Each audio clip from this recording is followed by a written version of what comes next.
성경에 기록되어 있는 모든 것들은 다 사실입니다. 우리는 그것을 인정하고 들어가 보도록 하겠습니다. 창세기에는요, 총 5차례의 타락이 나와요. 첫 번째 타락이 누구의 타락이에요? 아담의 타락. 두 번째가 가인의 타락. 세 번째는 지난수 홍수 사건을 일으켰던 노아 시대의 사람들의 타락.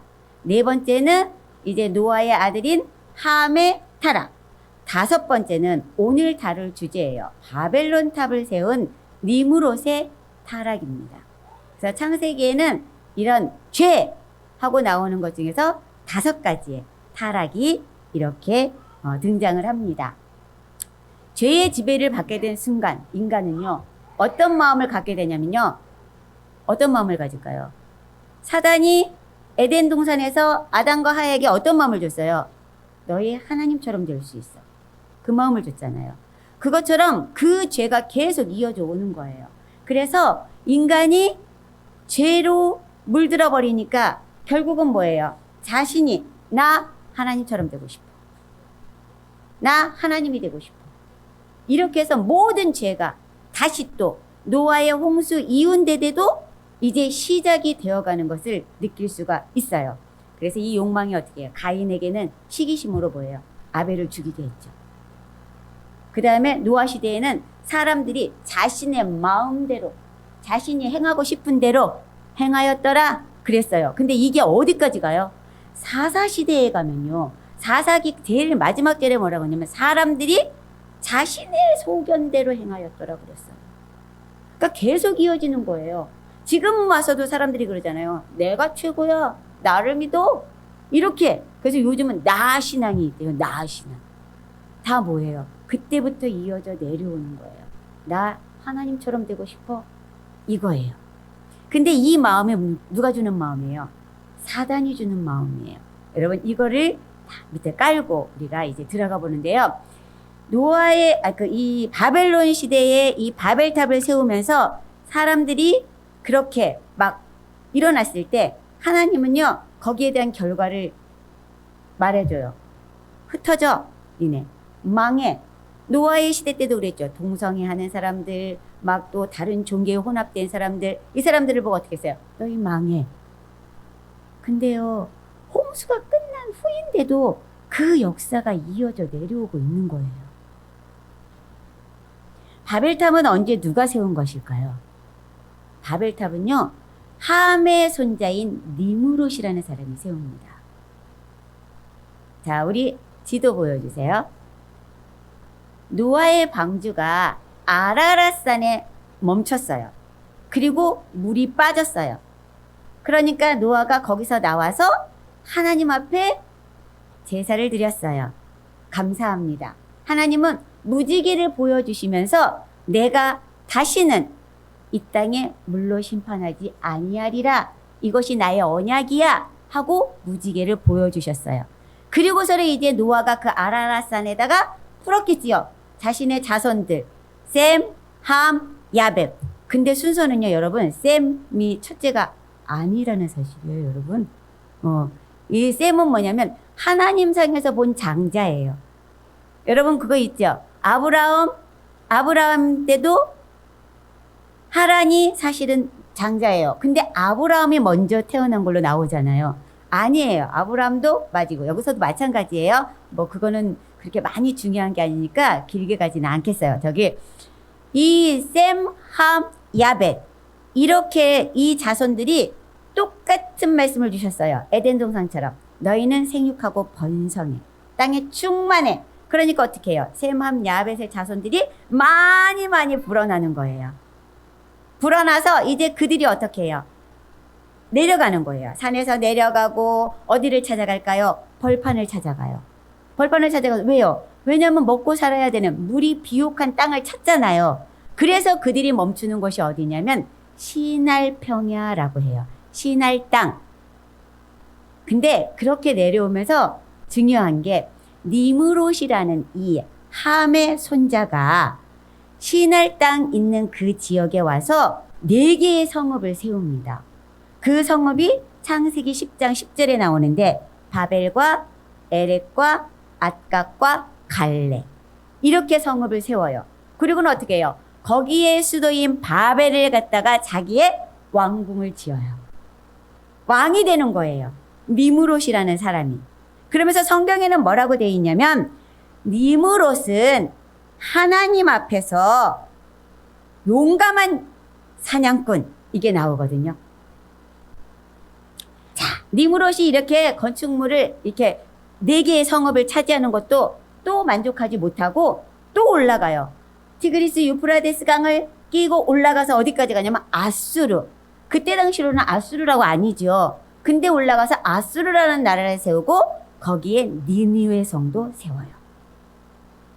그리고 니느웨 성 주위에 3개의 성을 더 함락해서 총 몇 개의 성이 되냐면 8개의 성이 됩니다. 대단한 사람이죠. 근데 이 니무롯은 누구의 손자예요? 셈의 손자예요? 야벳의 손자예요? 아니에요. 함의 손자예요. 그 신할 땅에, 그 비옥한 땅에 8개의 성을 세운 니무롯. 그가 바벨탑을 쌓습니다. 근데 이 바벨탑을 왜 세웠을까요? 왜 세울까요? 성경에 나와 있습니다. 첫 번째는요, 그것을 하늘 꼭대기까지 닿게 하여, 두 번째는 나의 이름을, 우리의 이름을 세상에 내고자 하였고, 세 번째는 뭐예요? 우리가 다음에 또 홍수나 이런 것이 일어나더라도 절대로 흩어지지 말자. 결국은 뭐예요? 죽지 말자. 홍수는 하나님께서 우리 인간을 쓸어버리신 사건입니다. 근데 이 니무롯은 어때요? 이젠 그러한 사건이 오더라도 우리가 이 탑을 하늘까지 쌓아서 하나님께 닿게 해가지고 우리가 홍수나 일어나면 다 그쪽으로 그냥 도망가자. 뭐 이런 거예요. 결론은 뭐예요? 하나님과 맞서는 거예요. 하나님의 말씀에 불순종하는 거예요. 너희는 흩어져서 생육하고 번성해라. 이 말을 니무롯은 뭐예요? 다 자기 사람으로 모으는 거예요. 그래서 거기에다가 성을 쌓고 탑을 쌓고 그들을 이제 자기의 백성들로, 그리고 자기는 그 위에서 군림하는 거예요. 뭐처럼? 신처럼. 바벨탑 사건이야말로 인간이 하나님을 대적하고 자신의 신의 위치에 올려놓고자 하는 인간의 강력한 열망의 표출이다 라고 말하고 있더라고요. 자, 니무롯이라는 그러면 이 사람을 볼까요? 니무롯은요, 대적자라는 뜻이에요. 반역자 이렇게도 얘기해요. 그리고 아까 뭐라 그랬어요? 니무롯은 여호와 앞에서 특이한 사냥꾼, 우리 성경에 보면 용감한 사냥꾼 이렇게 되어 있어요. 사냥꾼은 어때요? 온순한 사람이에요? 아니에요.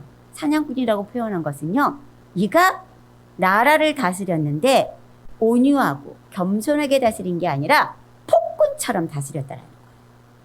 여러분, 앞으로 진행되는 세상 왕들을 보세요. 우리 중세시대의 왕들을 보세요. 네로 황제, 폭군. 그러니 이름이 떠요. 자기 이름이 정말 떠요. 그 폭군 때문에. 니무롯은요, 그렇게 자기 이름을 드러내기를 원했어요. 또 다른 기록을 보면 바벨이라는 용어는 신의 문 이렇게 되어 있어요. 여러분, 하나님께서 니무롯이 바벨탑 그거 하나 쌓았다고 강림하셔가지고 흩어. 그러니까 사람들이 하나님 그렇게 저거 하나 쌓았다고 흩어? 참 이렇게 생각할 수도 있어요. 그런데요, 그 역사가 이스라엘 역사를 기록한 요세푸스라는 사람이 있어요. 저희 집에도 요세푸스 역사가 쫙 있거든요. 제가 그것을 한 권 한 권씩 가끔 꺼내서 읽어봐요. 요세푸스라는 사람은 이렇게 얘기했어요. 니무롯은 백성들로 하여금 하나님을 경외하지 못하도록 폭군 정치를 하면서 사람들로 하여금 하나님을 모욕하고 경멸하도록 격동시켰다. 니무롯은 신전탑을 세우기 위해 수많은 일꾼들을 고용하였으며 군중들은 니무롯의 명령에 따라 고통도 아끼지 않고 쉴 새 없이 탑을 높이 쌓아갔다. 바벨탑뿐만이 아니고 그가 있던 니느웨 성, 갈레선 이런 성에 굉장한 신전들을 세웠다는 거예요. 근데 그 바벨탑은요, 어떤 탑이었냐면 하나님께서 흩으실 만도 해요.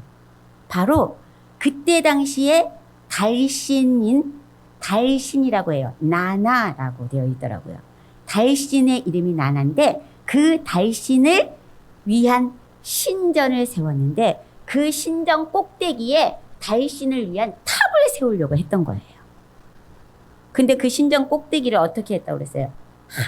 하늘까지 닿게 하겠다. 그러니까 이 탑 꼭대기를 어떻게 해서 하늘까지 닿게 하겠다. 결론은 뭐예요? 이 우상, 이 여신, 이 신전을 하나님과 겨루게 하겠다. 이런 마음이잖아요. 그러니까 하나님 입장에서 보면 어때요? 이거 상당히 그죠? 네. 이러니까 하나님께서 그 바벨탑에 어떻게 해요? 언어를 흩어버리셨어요. 하나님께서 내려가셔서 언어를 흩었어요. 뭐라고 하셨냐면 창세기 11장 7절에 보면 이 무리가 한 족속이요 언어도 하나이므로 이같이 시작하였으니 이후로는 그 하고자 하는 일을 막을 수 없으리로다. 우리가 내려가서 거기서 그들의 언어를 혼잡하게 하여 그들이 서로 알아듣지 못하게 하자. 여러분, 하나님은요 우리의 중심을 보시잖아요. 니무롯은 그냥 하늘에 닿아서 우리가 이 어려움이 올 때 다 저쪽으로 피하는 거야. 이렇게 사람들에게 속임으로 꼬임으로 이야기를 해서 탑을 쌓았지만 하나님은 니무롯의 중심을 보신 거예요. 너 그거 나와 맞서는 거야. 우상의 신전을 세우는 거야. 가만둘 수 없어. 그래서 흩어버리시는 거예요. 사람들이 성탁기를 시작할 때가 언제였냐면요. 제가 여기다 미리 적어놨어요. 이걸 쓰는 시간도 아까워서. 성탁기를 시작할 때는요. 에벨 시대에 성을 쌓기 시작했어요. 에벨. 셈, 아르박사, 셀라, 에벨. 그러니까 셈의 4대손. 에벨 시대에 성을 쌓기 시작해서 하나님이 흩어버리신 때는 벨렉. 에벨의 아들 벨렉. 벨렉이라는 말은요. 나누다, 흩트다 이런 뜻이에요. 그래서 벨렉 때 나누어요. 바벨탑을 쌓을 때까지만 해도 온 땅의 언어가 하나였다는 거. 그런데 바벨탑의 언어 혼잡으로 인하여 사람들이 뿔뿔이 흩어졌어요. 그러면 바벨탑 사건을 통해서 하나님은 우리에게 무엇을 보여주시는 것일까요? 사람은요, 자기에게 조금이라도 권력이 주어지면 어떻게 해요? 자기를 신격화해야 한다고 했죠. 자기를 신처럼 서고 싶어 해요. 그래서 이 땅의 이단들 보면은 다 자신이 신이야. 그죠? 나는 보혜사야. 나는 뭐야. 나는 하늘 아버지야. 막 이러면서 다 자신이 신이에요. 그게 사람의 속성이라는 거예요. 어떤 기회만 주어지면 너 이름 내고 싶지. 유명해지고 싶지. 그 유명해지고 싶은 마음이요. 우리 젊은 사람들에게도 또 나이 든 사람에게도 다 있다는 거야. 그게 뭐예요? 명예욕. 근데 인간이나 인간들이 우리 사람들이나 사탄은요. 그거를 이용하는 거예요. 사람의 그 마음. 이 니무롯이 이렇게까지 신전을 세우면서 하나님 앞에 대적하는 관계가 어떤 걸로 나타나냐면 그의 부인에게서 나와요. 니무롯의 부인의 이름이 뭐냐면 세미라미스예요. 여러분, 세미라미스는요. 세계사에도 등장을 하는데요. 누구냐면 아수르라는 나라의 니느웨 성의 여왕으로 나와요. 근데 그가 니무롯의 아내예요. 물론 니무롯이 죽고 난 뒤에 지금 현재는 이때 세웠을 때는 니무롯이 왕이죠. 왜냐하면 사람들이 니무롯을 굉장히 좋아했거든요. 그는 용감한 사냥꾼이었어요. 사람들을 지켜줬단 말이에요. 아주 용감해서. 그처럼 용감한 사람이 없다라는 거예요. 이렇게 용감한 사람이 노아 홍수전에는 누구였어요? 네피림. 하나님의 아들들과 사람의 딸들에게서 난 네피림. 그 네피림 왕. 잔인한 왕들. 그 왕들의 역사가 니무롯으로 지금 이어지고 있는 거예요. 근데 그를 꼬드겨서 그렇게 만드는 게 누구냐면 세미라미스라는 이 아내예요. 여왕이에요. 여왕. 이 세미라미스는요. 니무롯이 이렇게 다스리고 있을 때 당신은 태양신이야. 그리고 막 남편을 높였어요. 그리고 나는 달신이야. 그리고 당신은 바알이야. 풍요의 신이야. 나는 아세라야. 다산의 신이야. 그래서 니무롯의 아내 세미라미스를 표현할 때요. 뭐였냐면 막 여러분 나중에 보겠죠. 제가 너무 징그러워서 화면에는 보여주지 않는데 막 이렇게 유방이 막 되게 많아요. 엄청 막 먹고 이렇게 턱 이렇게 있는 그런 아마 조각상 같은 걸 보셨을 거예요. 이런 게 나중에 그리스 시대에 와서 아데미 여신 그렇게 표현하는데 그거의 조상이 원조가 뭐냐면 세미라미스였던 거예요. 근데 이 세미라미스 여자가요 굉장히 무서운 여자예요. 니무롯이 딱 죽자 어떻게 하냐면 니무롯을 불에다 태워가지고 그의 죄를 나누어가지고 자신들이 다스렸던 8개의 성 있잖아요. 그 성에다가 다 보내요. 보내고서 뭐라고 하냐면 태양신이 죽었다고. 그러니까 뭐야 이거를 받아든 백성들은 슬퍼하는 거예요. 우리의 신이 죽었다. 그래가지고 더해요. 야, 우리의 태양신이 죽었으니까 우리 하나가 되어서 이제 저 달신을 지키자.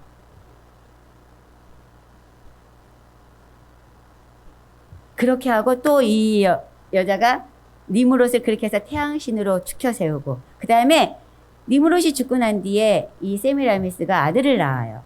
담무스라는 아들을 낳는데 바로 낳는 게 아니라 한참 후에 낳는데요. 그러면 그게 니무롯의 아들이 아닐 가능성이 100%죠. 한참 후에 나니까.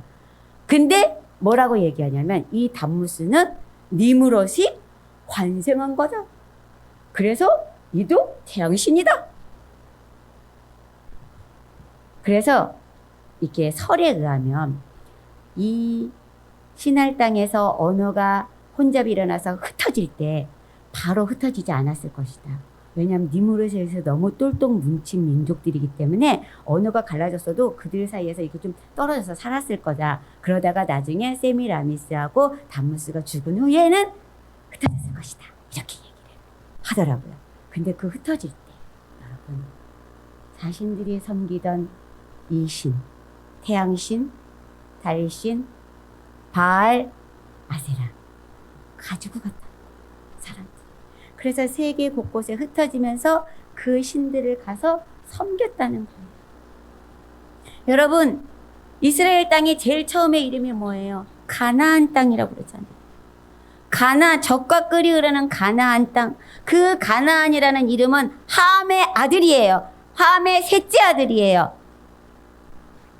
그 셋째 아들이 그 이스라엘 땅에 거기에 정착을 한 거예요. 나중에 어떻게 해요? 여호수아가 그들을 쫓아내잖아요. 이렇게 하나님의 역사는 이어져 오는데 세상의 역사도 다 홍수로 멸하였으니까 세상의 그 왕들 나빴던 거 음란한 것들 다 사라졌을 거야. 아니라는 거예요. 그것을 또 이어가는 니무롯이 바로 딱 등장해요. 홍수 끝나자마자. 세상의 역사가 다시 힘 있는 자가 왕, 음란한 것들, 이러한 것들이 다시 세상을 지배해 간다라는 역사를 다시 보여주고 있는 거예요. 자, 이렇게 그래서 우리가 이렇게 보면은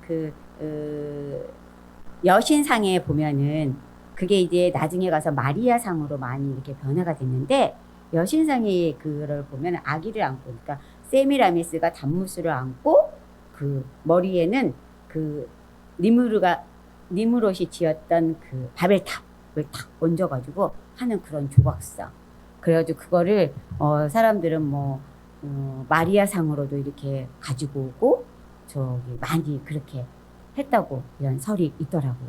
근데 우리는 이걸 통해서 우리가 알아야 될 것은 절대로 우리는 하나님의 자녀들이잖아요. 새 두 손이라 그랬죠. 하나님의 자녀들은 세상의 것에 눈을 돌려서는 안 된다. 그 세상과 섞여서는 안 된다. 하나님, 오로지 하나님 한 분, 그분만을 섬기며 살아야 한다. 이것을 우리는 알아야 된다는 거죠. 자, 그러면요. 이제 이렇게 야벳 족속, 함 족속, 셈 족속이 흩어져 나가요. 아까 우리 그 사진 다시 보여주시겠어요? 저 사진에 보면은 유럽으로 야벳 족속 흩어져 나가죠. 또 어떻게 셈족은 아프리카 땅으로, 이집트를 거쳐서 아프리카 땅으로 나가요. 그 다음에 우리 셈족은 어떻게 해요? 동방으로 해서 아시아 이렇게 지금 동쪽으로 이렇게 흩어져 나갔다고 해요.